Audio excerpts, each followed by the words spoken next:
ಒಂದ್ಸಲ ಯೋಚನೆ ಮಾಡಿ, ಭಯ ಪಡಕ್ಕೆ ಯಾರಾದ್ರೂ ಇಷ್ಟಪಡ್ತಾರ? ನಮಗೆ ನೋವು, ಆತಂಕ ಇಷ್ಟ ಆಗಲ್ಲ. ವಿಚಿತ್ರ ಏನಂದ್ರೆ ಹರಾರ್ ಸಿನಿಮಾಗಳು, ದೆವ್ವದ ಕಥೆಗಳು ಯೂಟ್ಯೂಬ್ ನಲ್ಲಿ ಮಿಲಿಯನ್ ಗಟ್ಟಲೆ ವ್ಯೂಸ್ ಬರ್ತವೆ. ನಾವು ಭಯ ಪಡೋದಕ್ಕೆ ದುಡ್ಡು ಕೊಟ್ಟು ಟಿಕೆಟ್ ತಗೋತೀವಿ. ಹಾಗಾದ್ರೆ ಮನುಷ್ಯನಿಗೆ ಭಯ ಪಡೋದಕ್ಕೆ ಯಾಕಷ್ಟಿಷ್ಟ? ಇದರ ಹಿಂದೆ ಇರುವ ವಿಚಿತ್ರ ಸೈಕಾಲಜಿ ಏನು? ಮಾನವನ ಮೆದುಳು ಒಂದು ಅದ್ಭುತವಾದ ಮತ್ತು ಸಂಕೀರ್ಣವಾದ ಯಂತ್ರ. ಇದು ನಿಜವಾದ ಅಪಾಯವನ್ನು ದ್ವೇಷಿಸುತ್ತದೆ, ಆದರೆ ಅಪಾಯದ ಅನುಭವವನ್ನು ಪ್ರೀತಿಸುತ್ತದೆ. ಇಂದಿನ ವಿಡಿಯೋದಲ್ಲಿ ನಾವು ಈ ವಿರೋಧಾಭಾಸವನ್ನು ಭೇದಿಸಲಾಗುತ್ತೆ. ಹಾರರ್ ಕಂಟೆಂಟ್ ಇಂಟ್ರೆಸ್ಟಿಂಗ್ ಆಗಿರುತ್ತೆ, ನಮಗೆ ಜಂಪ್ ಸ್ಕೇರ್ಸ್ ಯಾಕೆ ಥ್ರಿಲ್ ಕೊಡುತ್ತೆ, ಕೆಲವರಿಗೆ ಭಯ ಪಡೋದ್ರಿಂದ ಸ್ಟ್ರೆಸ್ ಕಮ್ಮಿ ಆಗುತ್ತಾ? ಇದು ಕೇವಲ ಮನೋರಂಜನೆಯ ವಿಷಯವಲ್ಲ, ಇದು ನಮ್ಮ ಮೆದುಳಿನ ಆಳವಾದ ವಿಜ್ಞಾನ. ಮೂಲತಃ ಭಯ ಅನ್ನೋದು ನಮ್ಮ ಸರ್ವೈವಲ್ ಅಲಾರಾಮ್.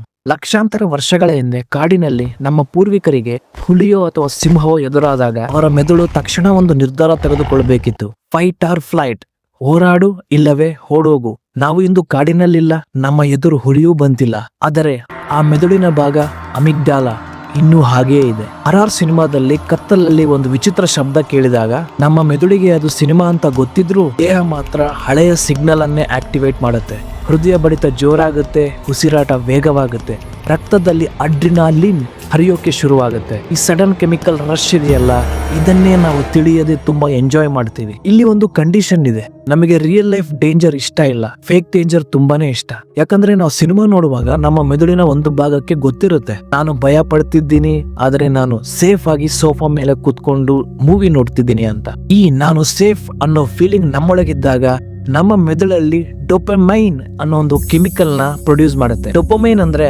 ನಮಗೆ ಖುಷಿ ಮತ್ತು ಎಕ್ಸೈಟ್ಮೆಂಟ್ ಕೊಡುವಂತ ಒಂದು ಕೆಮಿಕಲ್. ಇದೊಂಥರ ರೋಲರ್ ಕೋಸ್ಟರ್ ಹತ್ತಿದ ಹಾಗೆ, ಮೇಲೆ ಹೋದಾಗ ಭಯ ಆಗುತ್ತೆ, ಕೆಳಗೆ ಬರುವಾಗ ಥ್ರಿಲ್ ಕೊಡುತ್ತೆ. ಭಯ ಮತ್ತು ಸುರಕ್ಷತೆಯ ನಡುವೆ ಇರುವ ಆ ಆಟವೇ ಹರಾರ್. ನೀವು ನೋಡಿರ್ಬೋದು, ಕೆಲವರು ಹರಾರ್ ಸಿನಿಮಾ ಅಂದ್ರೆ ಮುಗಿಬಿದ್ದು ನೋಡ್ತಾರೆ.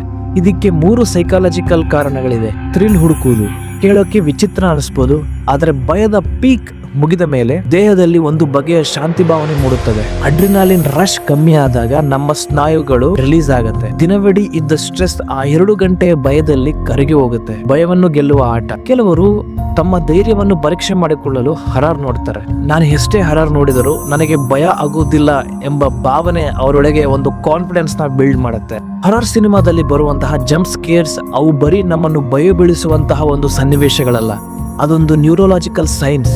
ನಮ್ಮ ಮೆದುಳಿಗೆ ಯಾವಾಗಲೂ ಪ್ಯಾಟರ್ನ್ಗಳನ್ನು ಊಹಿಸಿಕೊಳ್ಳುವ ಸಾಮರ್ಥ್ಯ ಇರುತ್ತೆ. ಮುಂದೆ ಏನಾಗುತ್ತೆ ಅಂತ ಅದು ಗೆಸ್ ಮಾಡ್ತಿರುತ್ತೆ. ಹರಾರ್ ಸಿನಿಮಾಗಳಲ್ಲಿ ದೆವ್ವ ಬರುವ ಮುಂಚೆ ಬರುವಂತಹ ನಿಶಬ್ದ ಇದೆಯಲ್ಲ, ಅದು ನಮ್ಮ ಮೆದುಳಿಗೆ ಅನಿಶ್ಚಿತತೆಯನ್ನು ಉಂಟು ಮಾಡುತ್ತೆ. ಮೆದುಳಿಗೆ ಏನೋ ಆಗ್ತಿದೆ, ಏನೋ ಬರ್ತಿದೆ ಅಂತ ಗೊತ್ತಾಗಲ್ಲ. ಸರಿಯಾಗಿ ಅದೇ ಸಮಯಕ್ಕೆ ಜೋರಾದ ಶಬ್ದ ಅಥವಾ ಭಯಾನಕ ಮುಖ ಎದುರಾದಾಗ ಮೆದುಳಿಗೆ ಶಾಕ್ ಆಗುತ್ತೆ. ಆ ಸಡನ್ ಶಾಕ್ ಮೆದುಳಲ್ಲಿ ಸೆರೋಟನಿನ್ ಲೆವೆಲ್ ನ ಡ್ರಾಪ್ ಮಾಡಿ ಸಡನ್ ಕಿಕ್ ಕೊಡುತ್ತೆ. ಅಲ್ಲಿ ಭಯ ಇರೋದು ಆ ದೆವ್ವದಲ್ಲ, ಅದು ಬರುವ ಮುಂಚೆ ಇರುವಂತ ಆ ನಿಶಬ್ದದಲ್ಲಿ. ಮಕ್ಕಳು ದೊಡ್ಡವರಿಗಿಂತೂ ಬೇಗ ಭಯ ಪಡ್ತಾರೆ, ಯಾಕಂದ್ರೆ ಅವ್ರಿಗಿರುವಂತಹ ಇಮ್ಯಾಜಿನೇಷನ್ ಪವರ್ ತುಂಬಾ ಪವರ್ಫುಲ್. ಅವರಿಗೆ ಲಾಜಿಕ್ಸ್ ಗಿಂತೂ ಮ್ಯಾಜಿಕ್ಸ್ ಮುಖ್ಯ. ಹಾಗಂತ ಎಲ್ಲರಿಗೂ ಹರಾರ್ ಇಷ್ಟ ಆಗಲ್ಲ. ಕೆಲವರಿಗೆ ಮೆದುಳು ಅತಿಯಾದ ಸ್ಟ್ರೆಸ್ ಹಾರ್ಮೋನ್ ಪ್ರೊಡ್ಯೂಸ್ ಮಾಡುತ್ತೆ.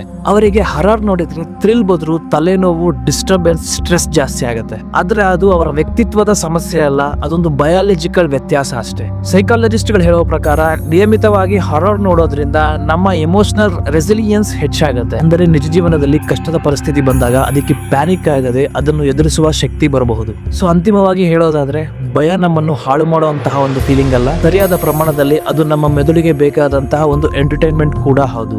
ನಿಮಗೆ ಹರಾರ್ ಅಂದ್ರೆ ಇಷ್ಟನಾ? ಇಷ್ಟ ಆಗಿದ್ರೆ ಯಾವ ಸಿನಿಮಾ ಇಷ್ಟ ಕಮೆಂಟ್ ಅಲ್ಲಿ ತಿಳಿಸಿ. ಇದೇ ರೀತಿ ಇಂಟ್ರೆಸ್ಟಿಂಗ್ ಮತ್ತು ಫಿನಾನ್ಸ್ ವಿಡಿಯೋಸ್ಗಾಗಿ ಸಬ್ಸ್ಕ್ರೈಬ್ ಮಾಡಿ. ಇಷ್ಟ ಆಗಿದ್ರೆ ಲೈಕ್ ಮಾಡಿ, ಪ್ಲೀಸ್ ಸಪೋರ್ಟ್ ಮಾಡಿ ಅಂತ ಹೇಳ್ತಾ ಥ್ಯಾಂಕ್ ಯು.